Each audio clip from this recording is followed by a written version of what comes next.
then, and even since the election, he started to focus it more on terror, keeping the country safe. And you heard Sean Spicer saying this is just about countries that didn't have proper vetting.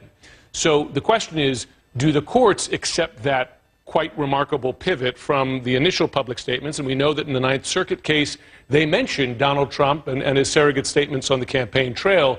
Does this meet the legal standard? Does it get over those legal questions? That's for the courts to decide. I will note that there has been a continuing contradiction among Donald Trump's advisors here, because Stephen Miller, he was quoted on the air just a short time ago speaking to Martha McCallum, that the changes in the new executive order were, in his words, going to be minor and technical. So if they're minor and technical, but Sean Spicer is claiming that it's a whole different thing, it's not about the Muslim faith, it's actually about vetting, listen, it's going to be for the courts to decide whether they think that's what's actually on paper. And legally, Laura, you're a legal analyst, we did learn that the new travel ban has been completed. They're now going through how best to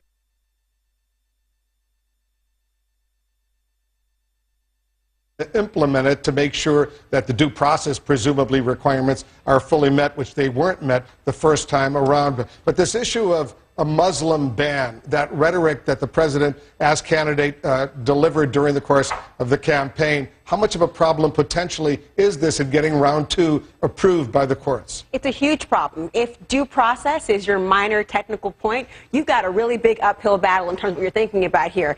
Remember, the court made very clear, they gave a blueprint in the Ninth Circuit that essentially said, listen, we don't believe in the smoke and mirrors. If this is simply a pretext for the discrimination against Muslims, it violates the First Amendment of the Constitution, which is not what you can turn off and on if you're the President of the United States based on, unfounded or perhaps just a bald assertion of national security. So they're going to have to combat really two things. Take away that minority religious preference, which really violates the Establishment Clause, and also figure out a way to provide some clarity for the court that says there is a reason why the existing vetting measures that we currently have in place are insufficient with respect to these 7 countries.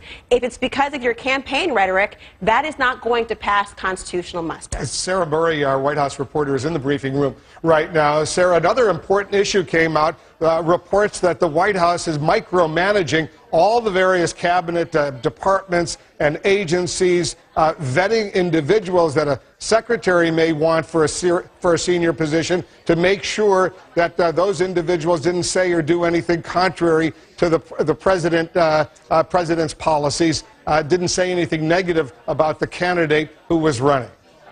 That's right, Wolf, and we do know that this is a president that has been preoccupied for a long time about the notion of loyalty, and he takes any criticism very personally, and we've seen that playing out as these cabinet secretaries are trying to staff their various agencies, that there has been concern coming from the White House about potential people filling these political appointee slots who have been critical of the president in the past. Now, White House Press Secretary Sean Spicer downplayed this today, basically saying, of course, if we are looking at political appointees, we want to look at people who are supportive of the president and who are supportive of his priorities. But, Wolf, as you know, there were a number of Republicans, people that might be well qualified for these jobs, who weren't necessarily supportive of Donald Trump early on in the campaign, especially when we were looking at roughly a dozen candidates in this race. And one of the concerns we've been hearing at the agency level are worries that you will not be able to fill all of these slots with people who are properly, have the proper level of experience if you're only looking at people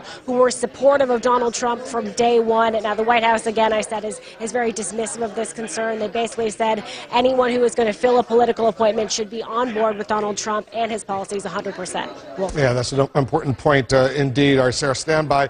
David Gregory, on the issue of the town halls that Republican members of the House and Senate are now facing, some of them becoming rather loud. A lot of protests going on, citizens in their districts complaining about various aspects. We did hear from Sean Spicer say, in response to a question, there seems to be, in his word, a hybrid. Some people are legitimately upset. They have every right to do so. But some of this is manufactured, and there's a lot more noise than there is. There seems to be a lot more noise than there seems to be specific issues. In other words, it's directed from the outside.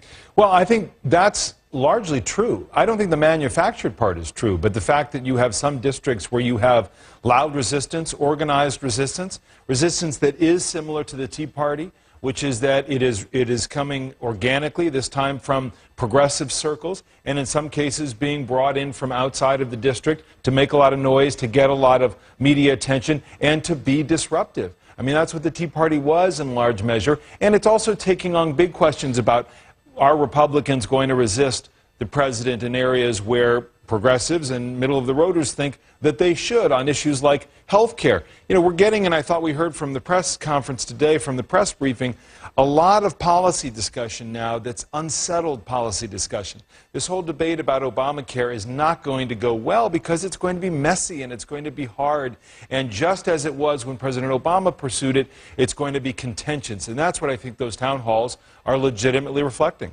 You know, Tal, the president earlier, before this press briefing, he had a photo op with his Secretary of the Treasury, his budget director, others involved, basically insisting the whole budget right now is a mess. He used that word, is a mess. But he did say, and we did hear from Sean Spicer, that maybe by early to mid-March, some new proposals for health care would be released and some new specific budget decisions would be released as well. But he repeatedly, the president did, refer to the whole process right now that he has inherited as a mess. Yeah, and I'm sure now that he's actually looking at it up close, it might look like a mess. And, you know, folks on Capitol Hill are sort of waiting with bated breath to see what they get, you know, if we have this March deadline. But there are a lot of things in the budget that Trump has spoken about in sort of contrary to Republican ideological ways. You know, for example, he wants to have this sort of massive border security plan. We're going to build a wall. We're going to hire 15,000 people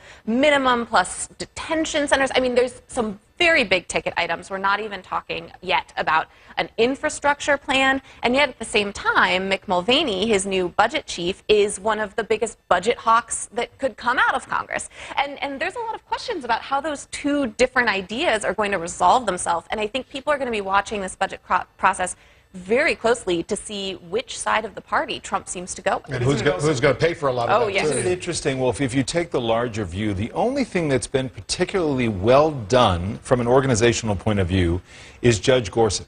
Now, that was a hornet's nest because of how the Republicans handled Judge Garland and that whole confirmation process. But that was teed up well, it was organized, all the traps were hit before he got going.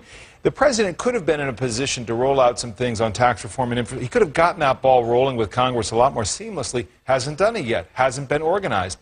And this focus on immigration has been both incredibly divisive, but also not well organized. This is the chaotic part of the administration. You know, Jim, the Secretary of Homeland Security, Secretary Kelly, the Secretary of State, Rex Tillerson, they're going to be meeting with the Mexican leadership. They're on their way to Mexico right now. They should be arriving in Mexico City shortly. And there's been various descriptions of what their mission is right now. Clearly, there are some serious strains because of the president's repeated assertion that the U.S. is going to build this border wall and Mexico will pay for it. That's right. Apparently, Kelly and Tillerson are going to go there and propose that Mexico detain non-Mexicans crossing the border. Of course, a burden for Mexico in light of already the accusatory language, to say the least, used by the president regarding the immigration issue. You had Sean Spicer there say, in his words, we have a very healthy and robust relationship with the Mexican government. I believe that Mexico would echo that. I wonder, certainly in public, some strains have, you might say, leaked out, particularly about paying for the wall. So we'll see if Tillerson and Kelly had a long history working with the Mexicans as chairman of Southern Command, where border security is an issue. So he's been partners with them in the anti-drug war, etc. Do those personal relationships, Tillerson's well-known diplomatic skills, does that get over this enormous hump created by the president? Remains to be seen. And it should be noted that ask that they're going with is a pretty dramatic ask to make of someone that you're having not the warmest relationship right now. Yeah. On another sensitive issue, Laura, the issue of transgender bathrooms, the press secretary was asked a few times, what is the administration's stance on this? Does it differ from the Obama administration? He said further guidance would be released later today. But explain to our viewers the issue right now, because it is a sensitive issue for the Department of Education. It is. And what happened is about a couple of years ago, you had this issue of the Fourth Circuit of a student in Virginia named Gavin Graham who was trying to use the bathroom of the sex he identified with. And you had the president issuing guidance saying, listen, I'm going to assist the public schools around the country to figure figure out how we should sensitively treat people who are transgender, especially in the schools.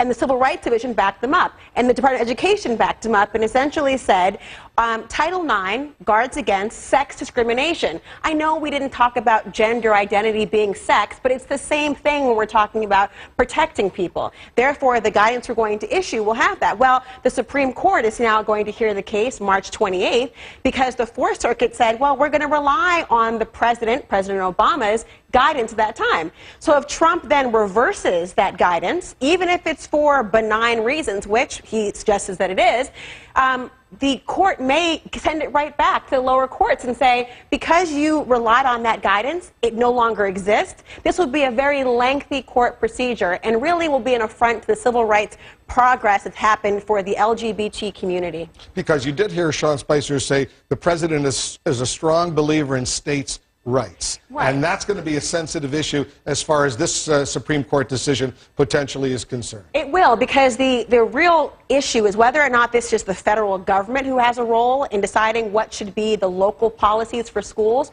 or is this a states' right issue, which will be a constant battle between federalism and different administrations. So that's what the theory is, but when it comes down to it, Title IX does guard against sex discrimination. Gender identity is about sex discrimination. It's not a federalism issue. It's really a civil rights issue. And we remember the uproar that happened in North Carolina as a result of the decision there by the governor. All right, Stan.